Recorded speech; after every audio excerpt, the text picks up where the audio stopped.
కాబట్టి ఇవి ఎలా ఉన్నప్పటికీ ఈ 2 జాతకాలు మాత్రం ఒకటి చేయకూడదు.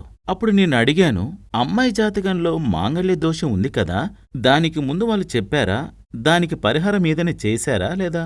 అలాంటిదేం ఆయన చెప్పనే లేదే. ఇక్కడ చూడండి, 7వ స్థానంలో రాహు, పతికారుడైన గురువు 12వ స్థానంలో ఉన్నాడు. మరైతే ఇందులో మాంగళ్య దోషం లేదని ఏ విధంగా చెప్పగలం? 100% మాంగళ్య దోషమే ఇది. మరి ఇది కూడా తెలియని ఆ వ్యక్తి పెద్ద జ్యోతిషుడట. పెద్ద లెటర్ ప్యాడ్ కూడా ప్రింట్ చేసి పెట్టుకున్నారు. ఈ విధంగా చాలా మంది వ్యక్తులు ఉన్నారు.